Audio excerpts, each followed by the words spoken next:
Hello friends, नमस्कार, आदाब और सत श्री अकाल। मेरा नाम संजय है और इंडियन रिएक्शन में आपका स्वागत है। उम्मीद है दोस्तों आप सब लोग ठीक होंगे। और आज हम जिस वीडियो पे रिएक्शन देने वाले, वीडियो बहुत ही खास होने वाला है। ये वीडियो देख के आपका भी दिल खुश हो जाएगा। तो वीडियो का टाइटल है watch story on Naga regiments bravery youngest regiment of Indian army. इनके बारे में कुछ कहना चाहूँगा। जो कारगिल वॉर थी उसमें इनका जो रोल था बहुत ही इम्पोर्टेंट था। और जो जंगल वॉरफेयर होती है उसमें इनका कोई तोड़ नहीं है दुश्मनों के पास। तो पहले वीडियो देख लेते फ्रेंड्स, बाकी बातें उसके बाद में कर लेंगे। तो वीडियो पे जाने से पहले अगर आपने चैनल को सब्सक्राइब नहीं किया है तो प्लीज़ चैनल को सब्सक्राइब करें, वीडियो को लाइक करें और साथ में बेल आइकन का बटन है उसको प्रेस करें। हो सके उतना वीडियो शेयर भी कीजिए।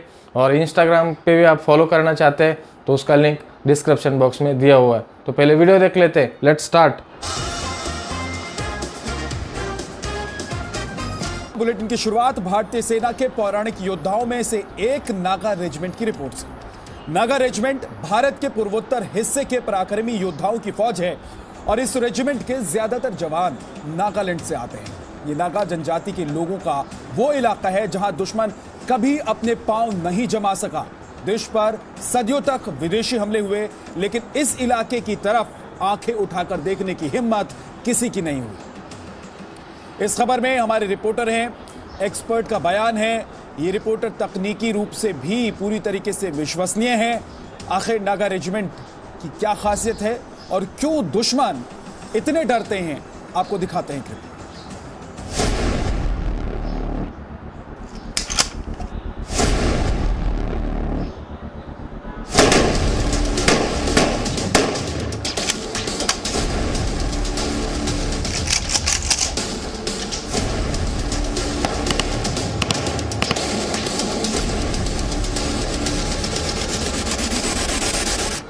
भारत के नॉर्थ ईस्ट के घने जंगलों और पहाड़ों से लेकर म्यांमार के बड़े इलाके तक पर सदियों तक इनका राज रहा है।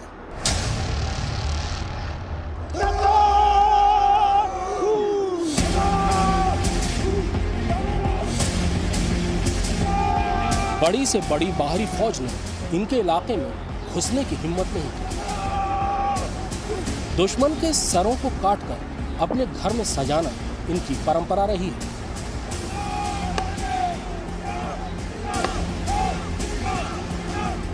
ये जितने अजय योद्धा हैं उतने ही मेहमान नवाज और स्वाभिमानी। जब ये भारतीय सेना में शामिल हुए तो इनके साथ इनकी परंपराएं भी हैं। ये है भारतीय सेना की सबसे युवा रेजिमेंट, हेड हंटर्स यानी नागा रेजिमेंट। नागा रेजिमेंट के शौर्य और पराक्रम का भारत की थल सेना में बहुत महत्वपूर्ण योगदान है।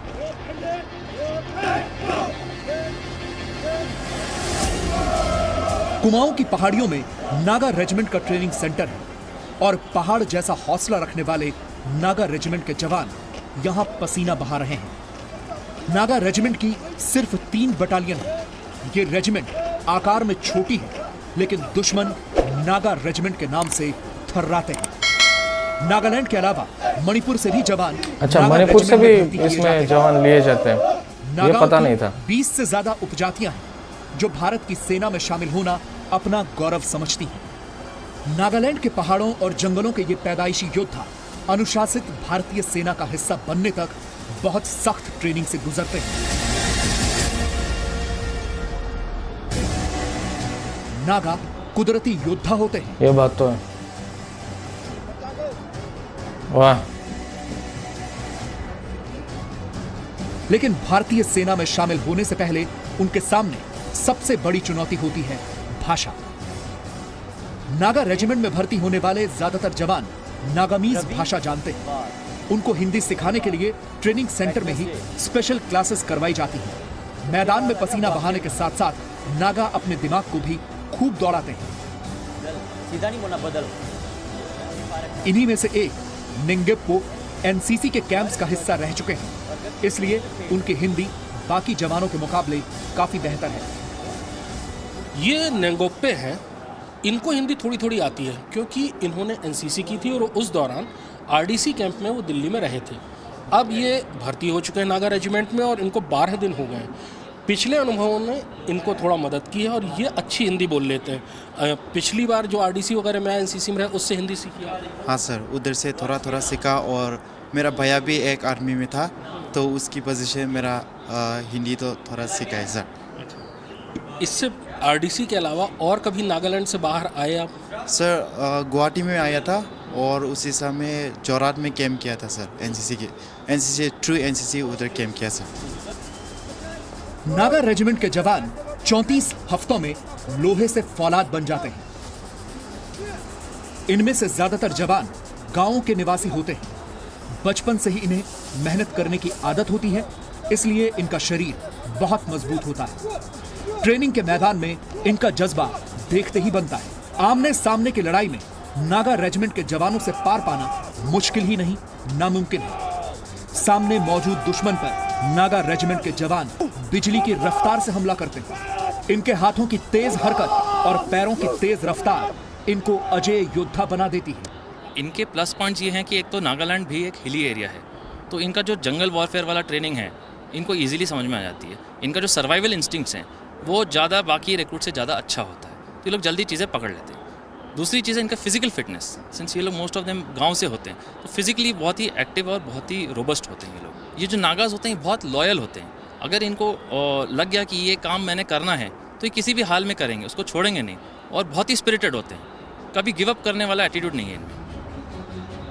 युद्ध कौशल नागा रेजिमेंट के जवानों को विरासत में मिलता है, क्योंकि इनके पूर्वज युद्ध की कला में पारंगत थे। वीरता नागा जवानों की रगों में दौड़ती है। पीढ़ियों का युद्ध कौशल ट्रेनिंग में इन जवानों की बहुत मदद करता है। नागालैंड के गांव से आया हुआ सोनगाथिंग एक आधुनिक तकनीक के इस्तेमाल से किसी मकान में छिपे हुए दुश्मनों को बहुत करीब से ढेर कर रहा है। सोनगाथिंग को इस ट्रेनिंग के जरिए भविष्य में देश के अलग अलग हिस्सों में या फिर कश्मीर जैसे इलाकों में किसी भी इमारत में छुपे आतंकवादियों को ढेर करने में महारत हासिल होगी। सेना के ट्रेनिंग सेंटर इसमें पेंट बॉल राइफल जैसे उपकरणों का इस्तेमाल कर रहे हैं, जिनसे गोला बारूद की बचत होती है, लेकिन ट्रेनिंग बढ़िया होती है। ये ट्रेनिंग एक स्पेशल रूम में होती है। इस अभ्यास को रूम इंटरवेंशन कहा जाता है, जबरदस्त, जिसमें जवान बहुत फुर्ती से एक से ज्यादा टारगेट को निशाना बनाते हैं। लड़ाई बंद कमरों में भी होती है और बहुत दूर जंगल में छिपे दुश्मनों से भी। इसके लिए लंबी दूरी के टारगेट पर सटीक निशाना लगाने की ट्रेनिंग दी जाती है। लॉन्ग रेंज शूटिंग में अब नई तकनीक का इस्तेमाल किया जाता है। निशाने पर लगा हुआ कैमरा फायरिंग पर लगातार नजर रखता है और निशाना कितना सही है यह बगल में रखे उपकरण से पता चल जाता है। इससे वक्त भी बचता है। जवान अपना जौहर अपनी आंखों से देखते हैं। उनको अपनी काबिलियत का भी पता चलता है और कमियों का भी। ऊंचे पहाड़ों पर बैठे दुश्मन पर वार करना युद्ध में सबसे मुश्किल काम होता है। भारत की सेना ने कारगिल की लड़ाई में इसका बहुत कड़वा सबक सीखा था। अपने दोनों बड़े दुश्मनों से भारत का सामना पहाड़ियों में होता है, इसलिए इस मुश्किल जंग को सीखना और जीतना नागा रेजिमेंट के लिए सबसे बड़ी चुनौती होती है। यहां इस वक्त पहाड़ पर बंकर में मौजूद दुश्मन को तीन तरफ से घेरने की कोशिश हो रही है। बेहद खामोशी से जवान लगातार पहाड़ियों पर चढ़ते हैं। सबसे पहले मैं इनकी स्पीड देख के बहुत खुश हो गया। पर ग्रेनेड फेंकती है। ग्रेनेड के धमाके से भौचक के दुश्मन पर नागा रेजिमेंट के जवान मौत की तरह टूट पड़ते हैं। अगर दुश्मन को पास की किसी चौकी से मदद मिलती है तो उसको खत्म करने के लिए भी नागाओं की तीसरी टुकड़ी तैयार रहती है। जो नागा रिक्रूट हैं ये एक वॉरियर है। ये इनके कल्चर में ही लड़ाई है और ये सीख के इनको सिखाने में ज़्यादा वक्त नहीं लगता। ये बहुत ही जल्दी हर एक ड्रिल को बहुत ही जल्दी एब्जॉर्व करते हैं और उसके बाद जब ये सीख जाते हैं तब इनका जोश देखने लायक होता है। युद्ध के मैदान में नागा खूंखार योद्धा होते हैं, लेकिन व्यक्तिगत जीवन में नागा बहुत शांतिप्रिय, संगीत प्रेमी और कला के शौकीन होते हैं। इसकी झलक उनकी बैरक में भी देखने को मिलती है। नागा जवान जहां पर रहते हैं वहां की सजावट खुद अपने हाथों से करते हैं। शुरुआत में नागा जवानों को खानपान संबंधी दिक्कतें आती हैं, लेकिन बहुत जल्द इनको फौजी जिंदगी में मजा आने लगता है क्योंकि ये युद्ध नागा जवानों के डीएनए में है। ये लोग जो है नए नए चीज़ सीखने में बहुत इंटरेस्ट लेता है। इनके एक तो खासियत ये है कि फिजिकली बहुत फिट है ये लोग, और साथ साथ में ट्रेनिंग के साथ साथ डेकोरेट करना, खुद को साफ़ सुथरा रखना, साथ साथ में नए नए इनोवेटिव आइडिया निकलना। जैसे कि आप देख रहे हैं यहाँ पे जो रूम के यहाँ पे डेकोरेशन जो है उन्होंने ही किया है। यहाँ पे भी जब भी कोई खाली टाइम और एक्स्ट्रा टाइम मिलता है उनको यहाँ पे म्यूज़िक में उनका कोई गिटार बजाना, या कोई लेजर टाइम पे आपकी कोई संडे में उनको गिटार से कोई ट्रूप में उनको गाना, साथ साथ में कोई म्यूज़िक का, ये दिलचस्पी बहुत रखते हैं। यहाँ का शौर्य स्मारक नागा रेजिमेंट की वीरता और गौरवपूर्ण इतिहास का सबसे बड़ा गवाह है। भारतीय सेना में 200 से 250 साल पुरानी रेजिमेंट्स के मुकाबले नागा रेजिमेंट बहुत युवा है, लेकिन नागा रेजिमेंट के ट्रेनिंग सेंटर में मौजूद शौर्य स्मारक नागा जवानों के बलिदान और बहादुरी का प्रतीक है। ये तस्वीरें गवाह हैं नागा रेजिमेंट अपनी वीरता की परंपरा से मेरे जरा पूरे नहीं बॉडी हटी। पे ऐसे ये रोंगटे सदियों खड़े हो पुरानी गए। परंपरा है जो उनको अपने पूर्वजों से मिली है। भारत बहुत विशाल देश है। कश्मीर से लेकर कन्याकुमारी और पंजाब से लेकर नागालैंड तक से योद्धा पहाड़ी नदियों की तरह आते हैं और मिलकर एक महानदी बनाते हैं जिसे भारतीय सेना कहते हैं। और जब ये महानदी जोश में उमड़ती हुई आगे बढ़ती है तो इसके बहाव को रोक पाना किसी भी दुश्मन के लिए नामुमकिन होता है। कैमरामैन दीपेंदु दे के साथ कृष्ण मोहन मिश्रा, जी मीडिया, रानीखेत। और इन योद्धाओं के पराक्रम की वजह से ही कोई दुश्मन आंख उठाकर भी इस तरफ। तो फ्रेंड्स, ये था वीडियो, बहुत ही ज़बरदस्त वीडियो था और बहुत मज़ा आया। कमाल का ट्रेनिंग सेंटर का व्यू था पूरा जो दिखाया वो। और पहले बात करेंगे नागाज़ के बारे में और नागा सोल्जर्स के बारे में। जितने भी नागा भाई बहन हैं वो पैदाइशी वॉरियर्स होते हैं, जैसे कर्नल साहब ने भी कहा और मेजर साहब ने भी कहा कि वो पहले ही वॉरियर्स होते हैं और जब उनको और सिखाया जाता है तब उनका जोश देखने लायक होता है। और इससे पहले भी मैंने नागा रेजिमेंट के बारे में एक वीडियो पे रिएक्शन दिया था। उसमें मैंने कहा था कि जंगल वॉरफेयर में उनका कोई तोड़ नहीं है दुश्मनों के पास नागा रेजिमेंट का। जिस तरीके की टेक्निक्स होती है और वो खुद उस क्लाइमेट में बचपन से बड़े हुए होते हैं, उनसे ज़्यादा कोई नहीं समझता जंगल वॉरफेयर को। दूसरी बात करेंगे उनके बैरक के बारे में, जिस तरीके से दिखाया और जितनी साफ़ सफाई क्लीन था पूरा, और जिस तरीके से उन्होंने डेकोरेट किया था उस बैरक को, देखने लायक था। और जो वहाँ के कोई साहब थे उनका चेहरा तो नहीं दिखाया, पर उन्होंने कहा कि जितना भी उनको फ्री टाइम मिलता है म्यूज़िक, गिटार बजाना।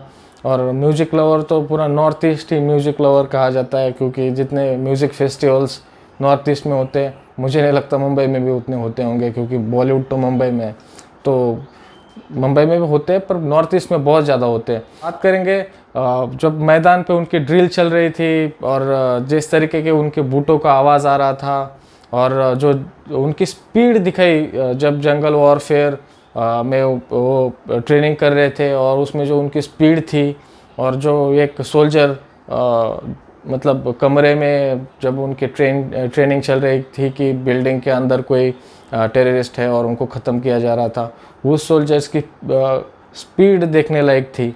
जब वो फायरिंग कर रहे थे और एक जगह से दूसरी जगह जा रहे थे, वो स्पीड भी बहुत कमाल की थी। और मैं एक बात कहना चाहूँगा कि जो हमारी मेन स्ट्रीम मीडिया है, इनको मेन स्ट्रीम कहना चाहिए कि नहीं कहना चाहिए, ये भी एक बात है, क्योंकि ये नॉर्थ ईस्ट के पूरे लोगों का हमेशा ये कहना होता है कि मेन स्ट्रीम मीडिया ज़्यादा रिपोर्टिंग नहीं करती। पर मैं आपको एक बात कहना चाहूँगा कि सिर्फ नॉर्थ ईस्ट की ज़्यादा रिपोर्टिंग मेन स्ट्रीम मीडिया नहीं करती, साउथ की भी नहीं करती उतना, क्योंकि साउथ में ज़्यादा हिंदी बोली नहीं जाती है, तो शायद उस वजह से नहीं करती। और उनको लगता है कि नॉर्थ ईस्ट में भी ज़्यादा बोली नहीं जाती, इसलिए नहीं करती।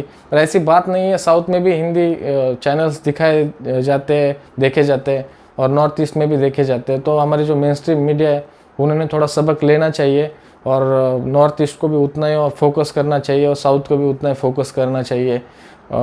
तो फ्रेंड्स, ये था वीडियो, बहुत ही कमाल का वीडियो था और बहुत मज़ा आया वीडियो देख के। सैल्यूट है नागा भाइयों को जो कि अपने देश के लिए इतनी सेवाएं दे रहे हैं। और जो जैसे इन्होंने कहा कि नागा रेजिमेंट यंगेस्ट रेजिमेंट है, पर जब उनके पराक्रम जो उनके शौर्य की लिस्ट है वो बहुत बड़ी है। तो मिलते हैं फ्रेंड्स किसी अगले वीडियो में, तो अब तक अपना ख्याल रखें और जाते जाते चैनल को सब्सक्राइब करें, हो सके उतना शेयर करें और इंस्टाग्राम पे भी फॉलो करिए। जय हिंद।